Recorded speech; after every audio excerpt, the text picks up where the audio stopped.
para todos. Eu sou a Letícia. Vou estar ministrando a disciplina de Física 1 do Programa de Monitoria do GBFERP.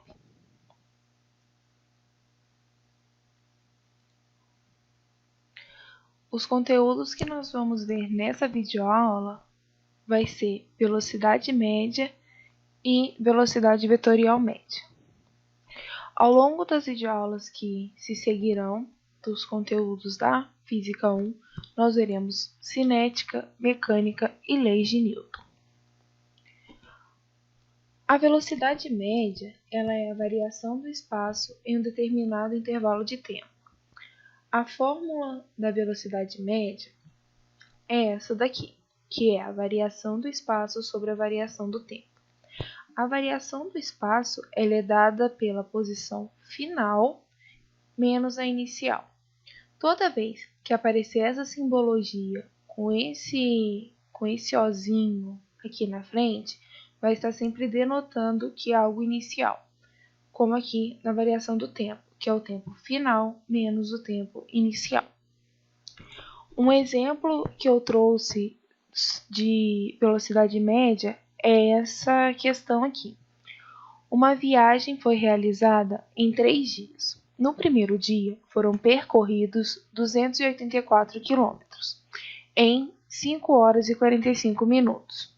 No segundo dia, a viagem começou no quilômetro 385, às 8 horas e 32 minutos, e às 13 horas e 54 minutos, o carro estava no quilômetro 697. No terceiro dia, foram percorridos 180 quilômetros em 4 horas e 15 minutos. Qual a velocidade média da viagem? Nessa questão aqui, além da velocidade média, nós vamos estar trabalhando com conversão de unidade. Como ele não especificou se que é em quilômetros por hora ou em metros por segundo, eu vou estar adotando quilômetros por hora porque vai ficar mais conveniente para a gente. Porém, os minutos terão que ser convertidos para horas. Nessa tabela aqui, eu já converti, né, os minutos em horas. Vou explicar para vocês como que é a resolução desse exercício. Como ele dá no primeiro dia o nosso ΔS, né, o que foi percorrido nesse dia, a quilometragem desse dia, nós já temos a primeira variação. E eles também já dá a variação do tempo.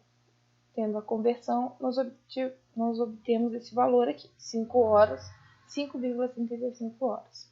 Já no segundo dia, ele não nos dá o valor total percorrido, ele dá para a gente a posição inicial com que ele sai e a hora inicial que ele sai, e ele nos dá a posição final dele com a hora final. O que a gente vai ter que fazer? Nós vamos ter que calcular o ΔS, que foi o que eu fiz aqui, e vamos ter que calcular o ΔT, também já convertido para tudo para hora. Tendo esses valores, a gente termina de preencher a tabela, e no terceiro dia ele também informa para a gente a distância percorrida e o tempo que ele gastou, também precisando da conversão. A questão aqui pergunta qual foi a velocidade média durante toda a viagem, e não só a velocidade média de um dia ou de um dos 3 dias, mas sim a total.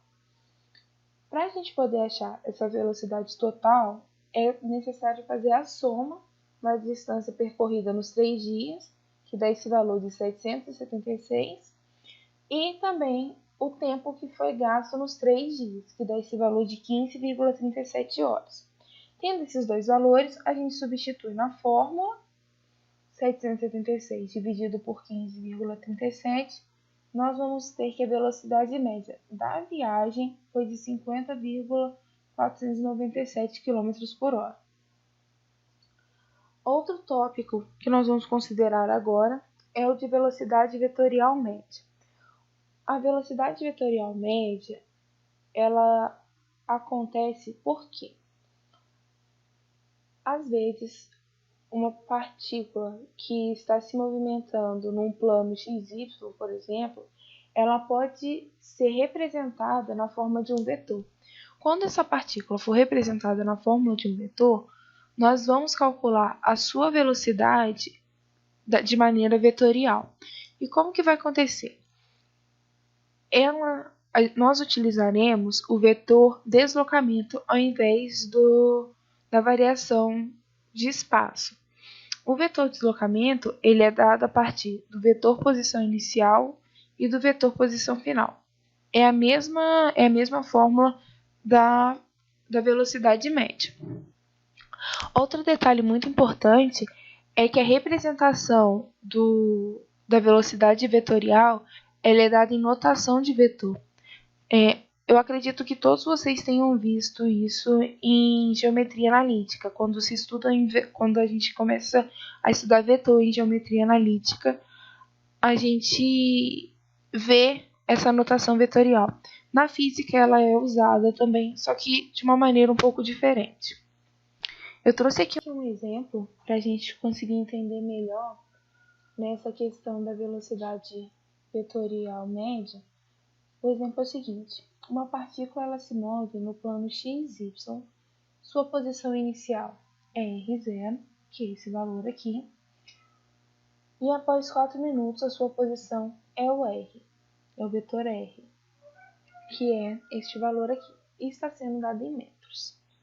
Ele pede para a gente calcular o vetor velocidade média em metros por segundo.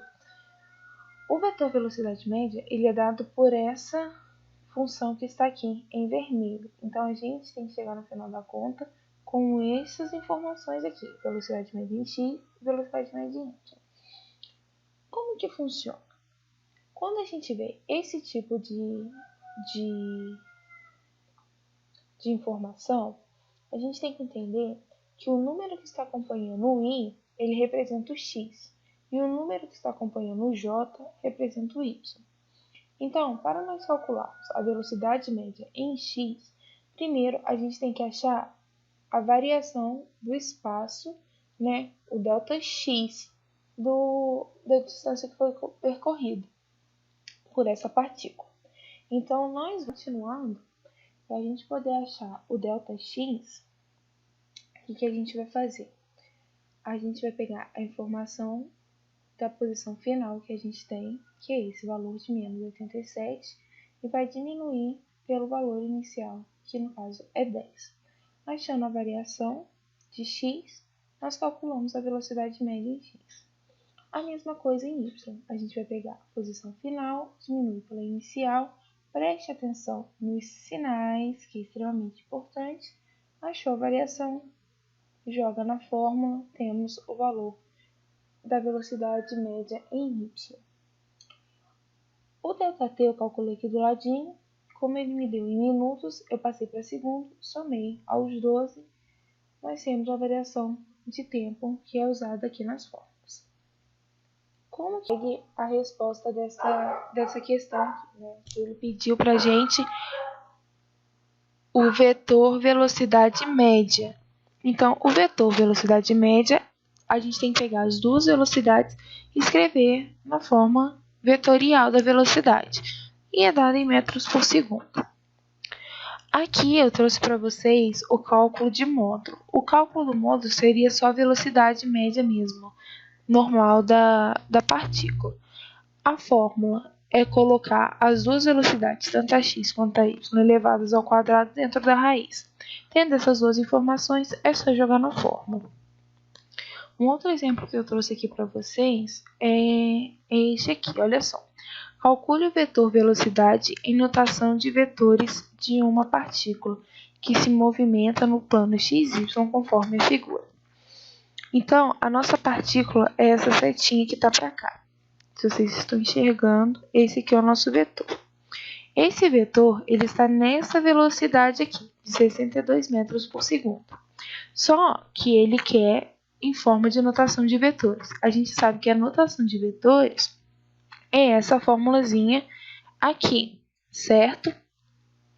Então, para a gente fazer isso, nós teremos que achar o vetor em y e o vetor em x. E como que a gente vai fazer para achar o vetor em y e o vetor em x? vamos decompor esse vetorzinho que está aqui, ok? Quando a gente faz a decomposição de vetores, a gente projeta no plano y e no plano x o vetor que está inclinado. Nesse caso aqui, nós temos um vetor que está a 70 graus de inclinação com o eixo x. Quando nós temos um vetor que está inclinado no eixo x, na decomposição, nós vamos usar o valor da velocidade, que é o valor do nosso vetor, multiplicado pelo cosseno do ângulo que está encostado no eixo x. Se por acaso esse ângulo estivesse encostado no eixo y, nós usaríamos o cosseno no VY, mas como ele está no VX, nós usamos cosseno. E aí, feita a multiplicação, nós já temos a velocidade do x, da partícula no eixo x, que é o quanto essa partícula está andando, né, para o eixo x. E agora, para a gente saber a velocidade dessa partícula no eixo y, que é o quanto que ela está subindo, nós vamos usar o seno. Quando o ângulo não está encostado no eixo y, esse eixo está sem contato com o ângulo. Então, nós usamos o seno para fazer a conta dele. Nesse caso, a gente repete o valor da velocidade, que é 62, multiplica pelo seno de 70 e vamos obter a velocidade em y. Tendo achado as velocidades, é só a gente escrever na fórmula de notação vetorial, que é essa que está aqui embaixo. Eu usei como referência um livro de física muito bom. A referência bibliográfica dele está aí. E vai ser o livro que eu vou usar durante as videoaulas. Sigam as nossas redes sociais, né, do GBFERP. Se inscrevam no canal, né, ativam o sininho para você estar sempre acompanhando as videoaulas de monitoria.